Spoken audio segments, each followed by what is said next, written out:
Hi there. What I've been reflecting on lately is how much pressure we put on career decisions early in life. I think a lot of us grow up with the assumption that after we graduate from high school or college, we need to have a clean transition into the ideal job that we want, despite having little or no experience. I thought I needed to find my dream job before I could feel settled in life. Meanwhile, I couldn't even decide on one thing I wanted to do. Yet, again, that's where perfectionism was trampling on my ability to simply just start somewhere. So, I'm going to kind of continue the saga of the all or nothing thinking from my last videos, but this time just applied to careers instead, or just jobs in general. And this mindset where it feels like you either find your dream job or it locks you into thinking you've somehow failed as a person if you don't have that. I think a lot of us are also just looking for certainty, something that is going to be guaranteed. We want reassurance that we're making the right decision, that we won't waste our time, that we won't choose the wrong major, that we won't end up unhappy or have to start over later. We want to get it right that first time. And because of this fear of choosing wrong, some of us may end up avoiding choosing entirely, and then we let fate decide our path, because then we don't have to fully own the possibility of choosing wrong. It becomes easier to let life just happen to us, because underneath all of this is the assumption that careers are permanent decisions when they really aren't, unless you make them that way. But any job we have now is never guaranteed to be there forever. It just feels that way. Like, creative pursuits tend to feel uncertain and unstable, while the job that we currently have can feel like it'll just always be there. We'll wake up and we'll always have our job. But a lot of that really is just a facade of permanency. I think especially nowadays with layoffs and everything out of sorts. But I think the familiarity can disguise itself as a sense of security. Something can make us miserable, but because it's predictable, we interpret it as safe, especially if there's benefits involved or, other things that make it worth staying. We're taught to think of careers as these unchanging identities instead of evolving circumstances. And traditional jobs are framed as responsible or safe, while creative pursuits are framed as unrealistic or unstable, even though both of them involve uncertainty, risk, and plenty of other trade-offs. It's just how you go about them. And neither is actually guaranteed.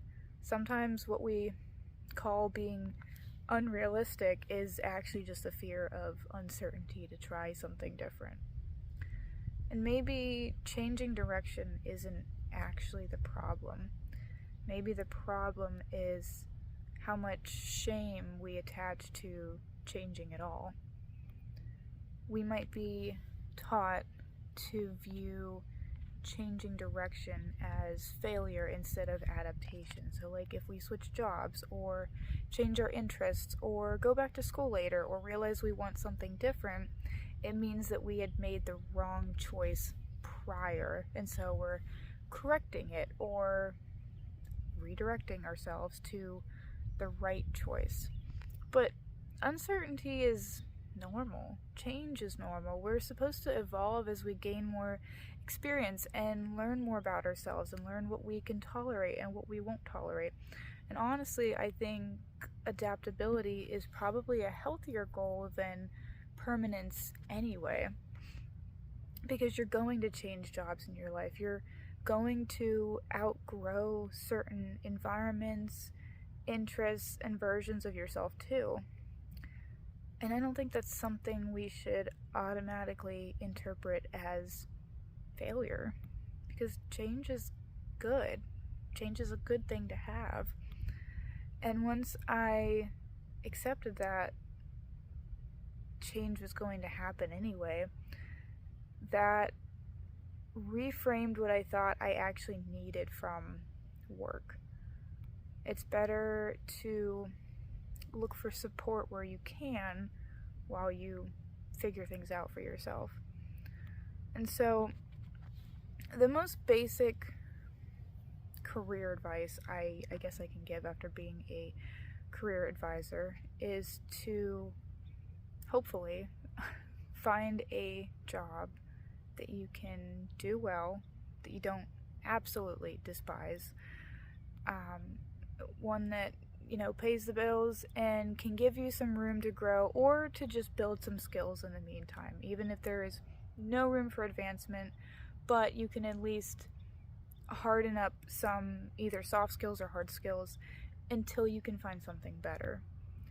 And bonus points for if it also pays for your hobbies, and if you have a good team or good environment around you, that's obviously way better, but the bar is a little low right now. So if you're wrapped up in trying to decide and you just don't know, use that to your advantage. Accept the fact that you are going to change jobs in your life, and that is okay. Let that guarantee of change be reassuring. If it provides enough abrasion that you don't want to do it your whole life, that's the perfect recipe for growth and moving forward, even if it doesn't seem like it. And when I say abrasion, I mean something that offers friction or just discomfort in general. There's just something you don't like. And discomfort can also clarify what matters to you. Maybe you're dealing with bad management or burnout from being overworked, or just realizing that a certain environment doesn't fit how you want to live, or you need something that offers more fulfillment. Allow those things to guide you towards something better instead of staying stagnant and getting looped into feeling unhappy with your job for the rest of your life. Otherwise, if you did find something that you could actually do for your entire life, then I don't know why you're even watching this video, because this isn't for you. But anyway, part of finding work that fits you is understanding how different kinds of work affect you individually. So, I talked a little bit about my teaching background, and for me, it's a job that requires a lot of creativity, and I've always been a generally creative person, but when it takes away from your creativity or requires a lot of creativity from you regularly, it just took creative room from my personal life. And for others, teaching can, fuel them by being creative routinely as you're, regularly working those creative muscles. But for me, it was like, if I needed to make a lesson about World War II at 8 p.m. at night to be ready for the next day, that takes away from my energy of wanting to maybe paint something for decor in my house. So instead, I'm up late creating a class activity, and then it drained my energy for whatever else I wanted to do that evening. I know it's a silly example, but that's just what comes to mind. And all that to say, just because something is creative, it doesn't mean it energizes you. And what that kind of taught me is that even though I do miss having some of that creativity in my job regularly, it was too much to be doing that all work day, on top of everything else that teaching asks of you. And then to try to do something creative at home. It felt like I had exhausted my entire creativity cup. It was like I had nothing left. And so, even if a job isn't the right long-term fit, or at least maybe not in that moment, that doesn't mean it served no purpose. I mean, I feel like I pulled a lot from that time in my life. And some jobs aren't meant to be perfect. They're meant to build you. So if you have less experience and maybe you struggle with your confidence, find a job that's going to help build that up rather than allow you to sit back and continue to desecrate that skill or to let it regress. So, even if that's a matter of you're having a hard time with talking to others, don't go for the warehouse job where you're packing boxes all day and you don't get the chance to interact with other people, because you're never going to work on that skill. It's going to be something that's uncomfortable, that you don't like, but even just customer service jobs can be really valuable for building that skill up.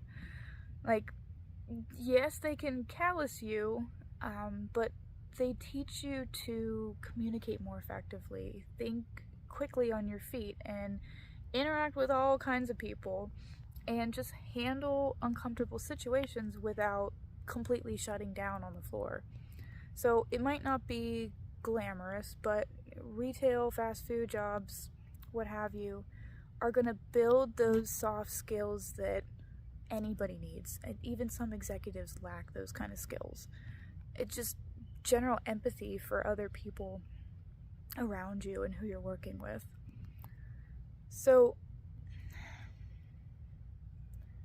beyond skills or income, I think work also has to fit the kind of life that you actually want. I kind of touched on that before. When you know how you want your life to feel, it's easier to decide what kind of work fits into it. So, do you prefer to be on the go a lot or face challenges? Do you like to feel the adrenaline rushes regularly? Or do you want a more calm-led life with predictable schedules and routine?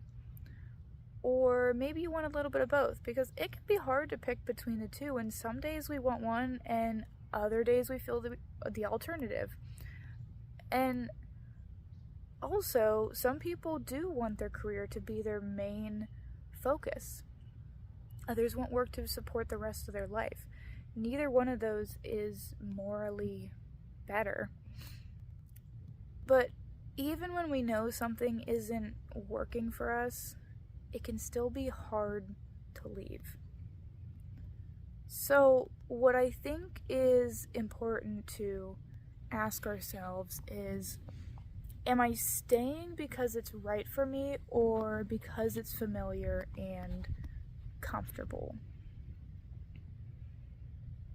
Yet, whatever decision you make is the best that you can with the information you currently possess. So maybe you look back and regret not going to college or going for the wrong major, what have you, and that you should have done something else. Yet, how could you have known that then? At the time that you wish you would have done that? Because I think perfectionism convinces us that every decision has to define the rest of our lives, which is ironically paralyzing whenever it's literally has perfect in the name. But anyway, most decisions are really just directions. They're not permanent identities. You don't need to figure out your entire life. You don't even need a 5-year plan if that's too intimidating. You just need something that works for you right now. A job doesn't have to be your purpose in order to be useful, and changing direction doesn't have to mean starting over. Anyway, I hope this helps at least someone feel a little less behind in their journey. Thanks for watching.